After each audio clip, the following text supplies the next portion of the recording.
Hello, and welcome to the Big Five podcast from Northumbria Psychology Department. My name is Dr. Genevieve Brown, and I'll be your guide into the minds of psychology students, alumni, and researchers at Northumbria University. I'm a lecturer and social psychology researcher in the psychology department.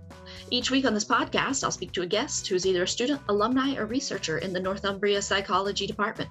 By asking them 5 big questions, we'll learn about their time studying psychology and hopefully learn some big facts about human behavior and experience. Today, I have the pleasure of speaking to Dr. Mark Wetherell. Hello, Mark. Hi, Genevieve. Mark is a professor of psychobiology at Northumbria University and is a registered health psychologist. He heads the Health and Wellbeing Research Cluster. His research focuses on the causes and consequences of stress and the psychological and behavioral factors that lead to stress. In other words, how stress enters the body and why it has different effects on different people. Well, this is a very interesting research topic. I'm very curious to hear about the work you've done. And I'm curious, why did you get interested in stress in the first place? And what are some of the theories that underlie this research? Right. So, I think the first thing to note is I haven't got any of the answers. I study stress all the time, but as my family will tell you, I'm a bit of a stress head. So I'm much better at giving advice than actually taking it myself. How stress? Well, probably it started a bit more generally than that. My mum and dad were both scientists. My mum was a biochemist. My dad was a pharmacologist who studied behavior and drugs. So there was a lot of science in the house. So I guess, by nature and or nurture, I was always destined to do something like this, maybe. So I think the first stress study I ran was maybe during my A-level biology project, where I was interested in stress and performance.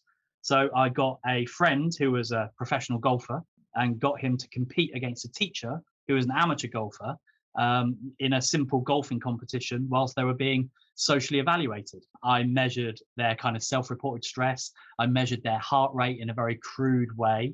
And the results were quite interesting because the younger golfer, who was much, much better, got far more stressed than the teacher. So this kind of, I guess this was my first exposure to understanding individual differences in stress and realizing that it's not necessarily the stressor, it's how you respond to it. So the younger golfer felt there was far more on the line. He was, a great golfer. He had a point to prove, and that worked up his stress levels.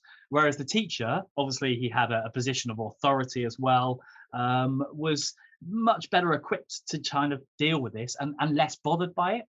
So this is very closely related to an influential theory in stress psychology, looking at the kind of the transactional model of stress by Lazarus and Folkman, where they say that you look at stress in 2 ways. First of all, you appraise the event. So is it challenging? Is it harmful? If it's not, then you don't really bother. You filter it out. But if you do think it's going to be challenging or harmful in some way, then the next wave of appraisal is, okay, what can you do about it? So in the case of the golf competition, the teacher maybe didn't really see the stressor as stressful anyway, or certainly not as stressful or challenging as the student, but he felt better equipped to deal with it.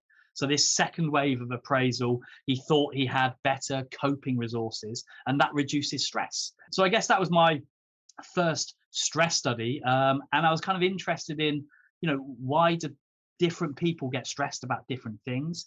Why does the same thing not stress different people to the same degree? And pretty much this is what I've been doing ever since. I think there was something else that is quite influential as a kid. I grew up in somewhere called Wiltshire, and a few miles away from where I live, there was a Medical Research Council research unit called the Common Cold Unit. And it used to be on the TV quite a lot. And this was like a residential research unit where people used to come along, get infected with a cold, and the researchers used to, study their performance, study background factors that might influence how they got the cold, why they got the cold. They used to do things like, measure how soggy their tissues were after blowing their nose so they could get viral loads of stuff. And as a kid, it was often on the news because it was, an interesting thing. And I found that quite fascinating. But fast forward to my degree, some of the papers that were actually developed at this research unit I started studying in my health psychology option. Mhm. And it's then I realized that they were actually looking at things like self-reported stress, anxiety, depression, and those people that had higher levels of anxiety, distress, etc., were the ones that were most likely to go on and develop a cold. So this is the other element of stress I'm interested in. Stress gets inside the body somehow and causes all of these physiological changes, including changes to ill health, vulnerability in our immune systems, etc. So I've kind of maybe brought those two things together, and pretty much ever since, those are the things that I've been studying. During my degree, whenever I got the opportunity to study something vaguely biological, I would. And the individual differences bit has always been there. Why do people respond in different ways to the same stressor? Yeah, that's very fascinating. And I think it's so interesting when people find kind of their calling from a young age. I think that's pretty rare. So it's great that you were able to do that and to follow that path. What are some of the methodologies of these studies? So you talked about that health clinic where they gave people colds and measured their stress, but what kind of methodologies do you use? And can you talk about maybe some of the more biological ones that people don't think of when they think of psychology? Sure. I mean, I guess, I refer to myself as a psychobiologist, and that's because I'm interested in the psychological and the biological causes and consequences. But I also think about these things in terms of pathways inside the body. So, how does this thing we can't see called stress somehow get inside the body? So, we need to be looking at the biological pathways in particular to see how they're activated in response to stressful situations. So, if we think about from a biological perspective, what changes when we're stressed. Some of these things, we're all aware of all the time. Things like the cardiovascular system changes. So we get changes in heart rate and blood pressure. We can measure those. Other kind of markers of the sympathetic nervous system, we sweat more, dilation of pupils, etc. All of these things are observable and measurable to varying degrees. We tend to focus on things like heart rate and blood pressure because they're more accessible. Mm. Other changes that we get are changes in the endocrine or the hormone system. So we observed changes in hormone levels across time, and in particular, we're typically interested in a hormone that's often called the stress hormone, called cortisol. So cortisol is a hormone that responds to stress. It increases at times of stress, and this is because cortisol is like an energy mobilizing hormone. Mm. So at times of challenge or stress, you release this hormone because it does things like free up energy, helps you kind of metabolize glucose, all of the things you need at times of challenge or stress. So this stress hormone cortisol goes up when we experience a stressor, and we can also measure that. Conveniently for us, we can measure it in saliva samples. So that makes things a little bit easier. And we're also interested in immune changes. As I said earlier, stress gets inside the body and changes all these things, including making us more vulnerable to infectious illness. And this is because when things like cortisol are increasing, it's doing less of its kind of more longer term regulatory job, which is looking after the immune system, looking after the endocrine system. So when we get really stressed, chronic levels of stress, these other systems get kind of knocked out of whack. So our immune system doesn't respond in the way it should. So in some studies, we might try and measure the immune system. There's lots of interesting studies where people look at vaccine responses, which is quite a topical one at the moment. There's been some recent work looking at how some of those factors I identified earlier, anxiety, depression, those people who are high in those factors are actually more vulnerable to COVID. And so, it's quite relevant to what we're experiencing at the moment. There are things in your immune system that you can measure. Some of them are quite difficult. Vaccine responses, require blood samples and stuff. But there are some things that you can measure in saliva. So, for example, in my PhD, I measured a protein called immunoglobulin A, which you can measure in saliva. This is quite an interesting one because immunoglobulin A, or IgA, is the kind of first line of defense against things like coughs and colds and sore throats. The kinds of things are not going to kill us, but they can be quite debilitating and they can affect our everyday performance. These things also change in response to stress. So acute stress makes these things increase to give you a temporary kind of increase in protection against infectious illness. But over the long term, these things decline. So we measure cardiovascular, endocrine, immune function, but something that I'm always at pains to remember is the psychological factors. We are the best gauge of how we feel. Self-report measures get kind of, a bit of bad press. It's kind of, psychology 101 to say, we can't rely on self-report measures, which is why a lot of people are really interested in the biological factors. Well, the biological factors have their own measurement disadvantages, and you really got to know what you're doing to make sure you can interpret them properly. But we should never underestimate asking someone how stressed they are. And there are lots of different ways of doing this with kind of validated self-report measures. So we try and get like a comprehensive overview of how people are responding in terms of their emotions, behavior, psychologically, and in terms of their biology. Yeah, I think that's a really good point about the self-report measures. So if we go back to your first study with the golfers, I bet the teacher would have said, "Oh, I don't feel that stressed."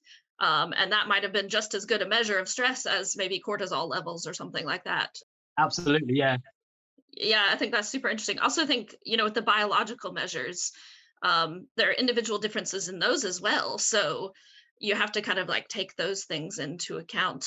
And that can be a bit of a problem, actually. Yeah. So, heart rate and blood pressure increase when you're stressed, but they also increase when you're excited. Mm, So teasing out these things is really important, which is why I say, if you measure these things, but you're not really measuring them properly or interpreting them properly, you can misattribute what's going on. So some of the work we do is about trying to understand when and why these things increase in relation to what else is going on. And so to do this, we kind of follow kind of two different approaches, really. So we've got all of these measurement approaches, but then when we want to measure stress, we've kind of got two options. We either hoik people into our labs and stress them out, or we measure stress in the real world. So we kind of do both of these things. When we bring people into the lab, unfortunately, ethics committees don't really like you doing really horrible things to people. So the kind of stresses that you do in the lab are, relatively minor. But we cognitively challenge people. We make them do effortful tasks. All of the things that we know people don't really like. So getting them to think hard under pressure whilst being socially evaluated. So when we bring people into the lab, what we're trying to do is understand those mechanisms that get activated when we're stressed, but trying to understand it in a more controlled environment. But the downside of a controlled environment is it often lacks what we call ecological validity. How representative is it of what's going on in the real world? So when people are in the lab, what we try and do is come up with stressful situations that we think mimic those kinds of situations they might encounter in the real world. So we can get a handle on what would they be like in a real world situation. So we've developed kind of stress paradigms that represent real world stress. So something we use quite a lot is called the multitasking framework, where we get people to sit in front of a computer. They have to do several challenging mental tasks simultaneously. This gets them frustrated, anxious. They feel time pressure. And then if we want to ramp up stress even more, we get someone looking over their shoulder, telling them they're doing a really rubbish job.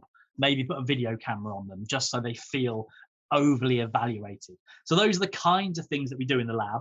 And what we try and do is then translate those findings to real life situations. If we don't bring people into the lab, then we tend to study stress in real people in the real world.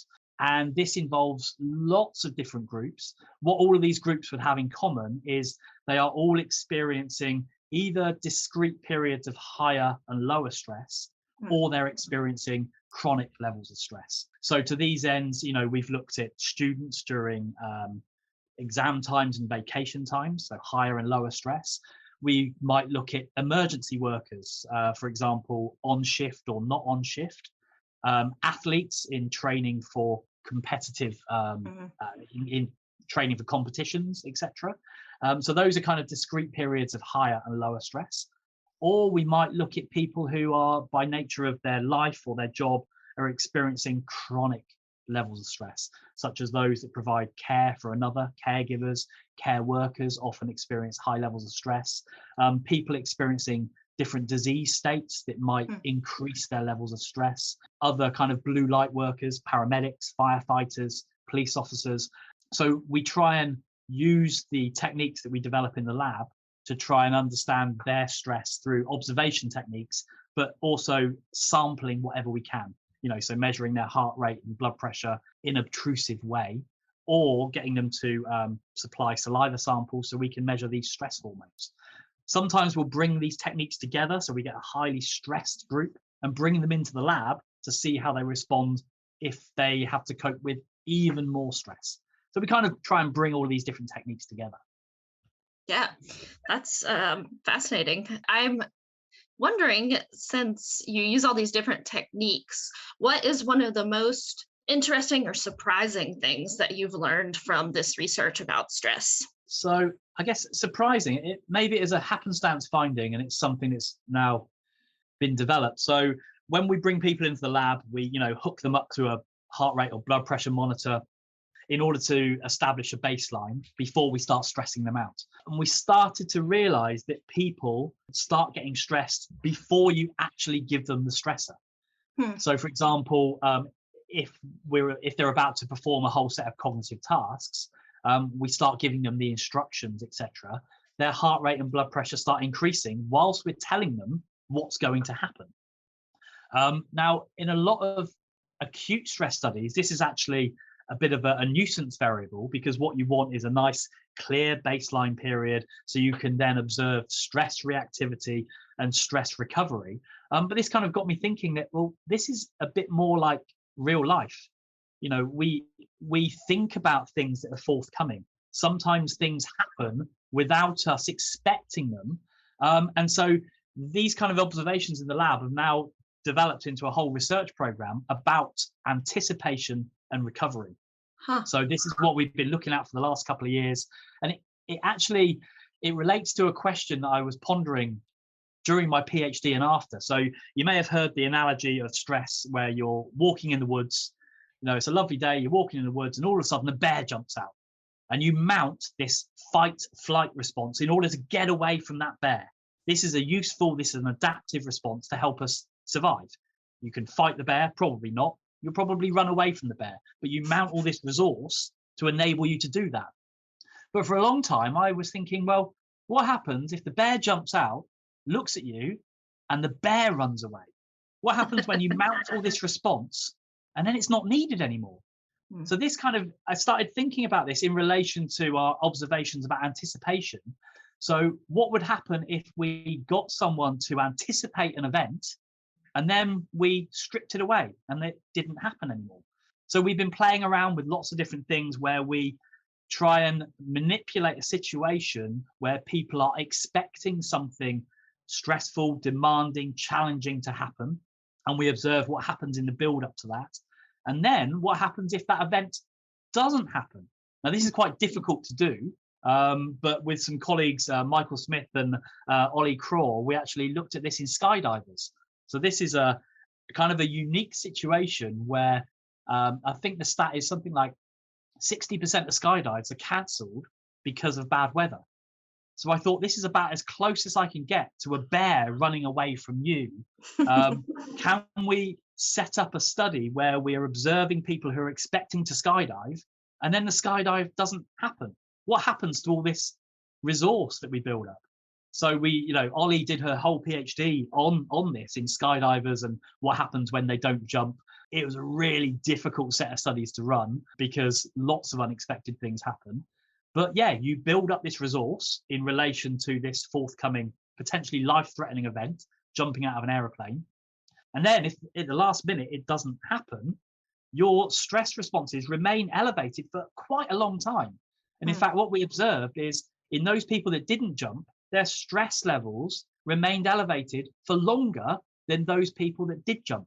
And it's almost as if they built up this resource and then they used it and then they're back down to normal. So we monitored stress levels across the day in those people that didn't jump. And it is partly because they were expecting maybe a later date, maybe the following day they might jump, but their levels of anticipation and their levels of stress hormones and self-reported stress remained elevated throughout the day. Whereas those people that jumped, they got stressed, they jumped, they landed, they got back down to normal. So I think there's something, in relation to a whole host of other everyday situations where people get themselves really worked up about an event, and that event maybe isn't as bad as they thought it was going to be. You do get some relief, But maybe if that event is still in the back of your mind, your stress levels remain elevated for a long time. And going right back to how stress gets inside the body and causes problems for the immune system, if you're activating levels of stress hormones unnecessarily for a prolonged period of time, then this is going to cause long-term consequences for your health and well-being. And this is what we see in people who are chronically stressed. They're chronically stressed. They're chronically over anticipating, worrying about what has happened, what might happen. And all of these have the same impact as the bear actually jumping out. You get stressed just by thinking about the bear, not just the bear. But if the bear jumps out and you use that resource, that's good. You recover, get back down to normal. But most people's lives aren't like that. So I guess, yeah, that was unexpected, ironically, given that we're looking at anticipation of expected events. Yeah, no, that's really interesting. It makes me wonder, a lot of people say that they plan to help them deal with their stress, like they plan their workout or whatever. But I wonder if like just thinking about I've got this stressful event coming up then activates the stress systems in the body. I think what's important there is if it's anticipated and forthcoming, but you feel in control of it. So if people are, you use the word planning, that implies some level of being able to control what's going on. And we know that control is really important in terms of stressful situations. When we feel that we can control a situation, even if it's stressful or challenging, it reduces the levels of stress associated with it. So if something is on the horizon, but you plan for it and you feel equipped to deal with it, then your stress levels should reduce slightly.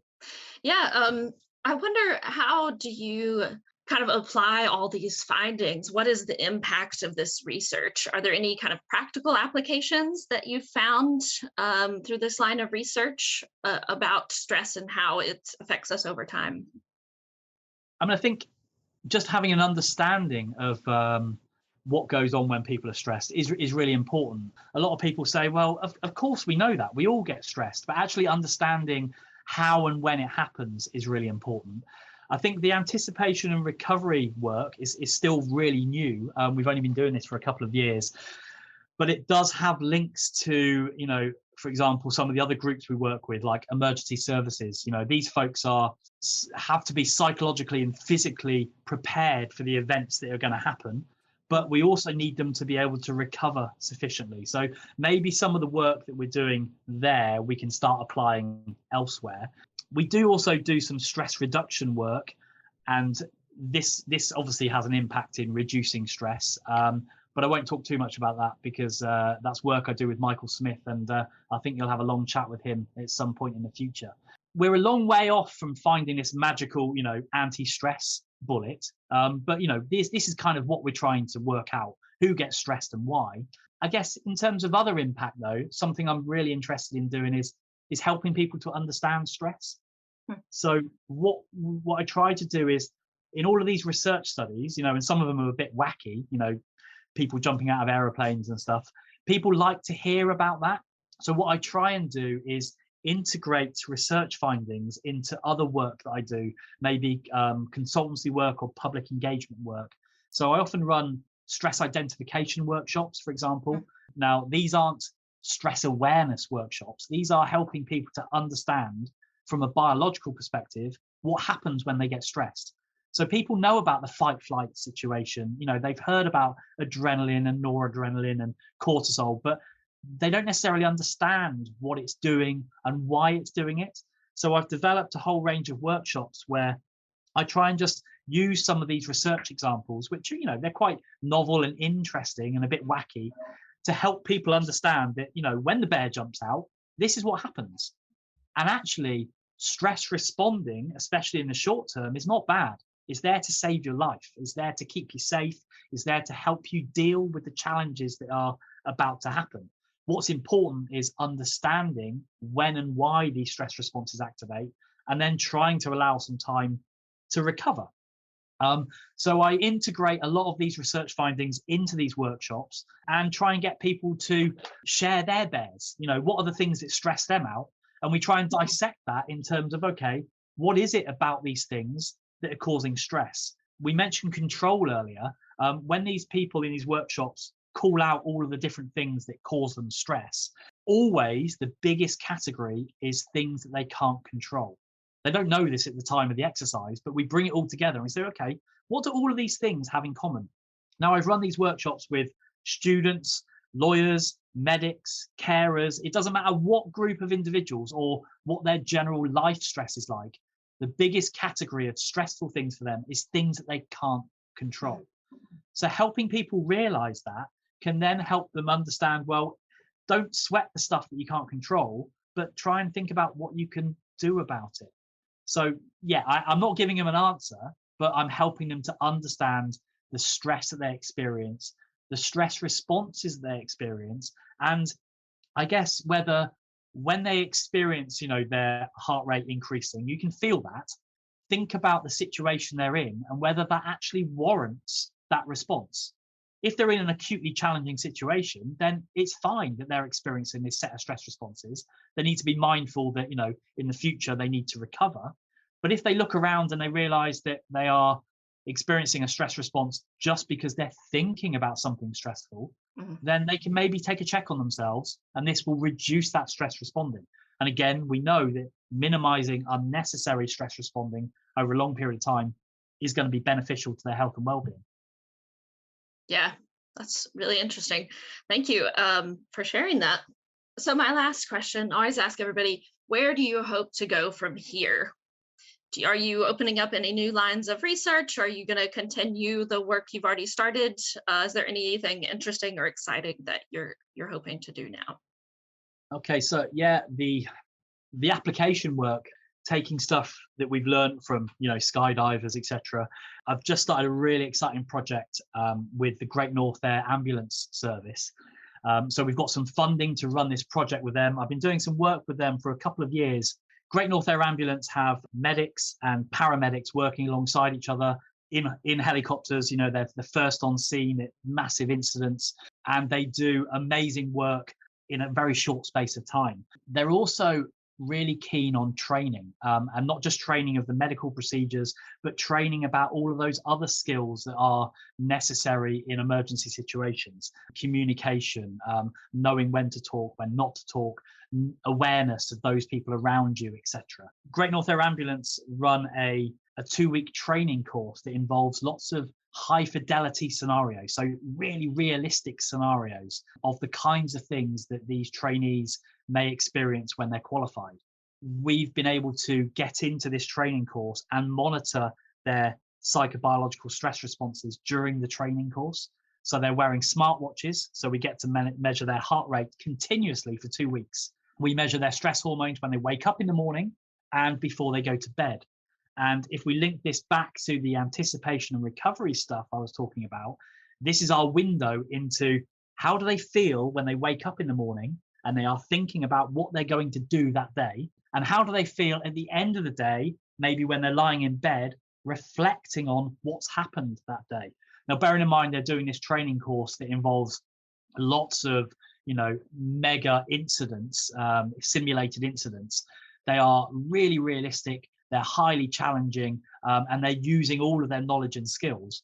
When they wake up in the morning, it's quite reasonable for them to be thinking, oh my God, I've got this big thing happening today. So we can see how that then translates into changes in their biological functioning. And maybe more importantly, in terms of their long-term health and well-being, when they're lying in bed at the end of a day and reflecting on how it's gone, are their biological responses recovering accordingly?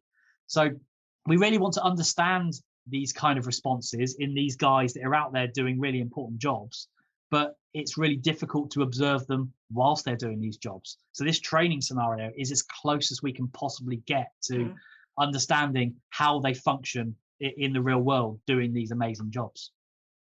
Wow, that's so fascinating. That's a really cool opportunity to do a study like that. I'm excited to see the results. You'll have to wait another year. Another year. Okay. A slow burn. Well, thank you so much, Mark, for sharing all of your knowledge about stress with us today. As we said, Michael Smith will be on in 2 weeks telling us how we can reduce that stress now that we've thought about it. Yeah, I stress them out, and he brings them back down. He calms them down. So, Mark, where can people find you online if they'd like to follow your research? You can have a look at some of my work on the university website, or I occasionally vent academic and personal spleen on Twitter. So you can find me on @Dr. on Twitter. All right. And I will link to Mark's Northumbria page on the show notes. So if you'd like to learn more about Northumbria psychology, check out our psychology department blog at northumbriapsy.com. You can also follow us on Twitter at northumbriapsy. If you want, you can follow me on Twitter to stay updated on episodes at Brown, Geneavee. If you'd like to be interviewed on the podcast or know someone who would, please email me at genevieve.brown@northumbria.ac.uk. Finally, if you like the podcast, make sure to subscribe to our podcast on your listening app and give us a review and rating. I hope you've learned something on this voyage into the mind. Take care until next time.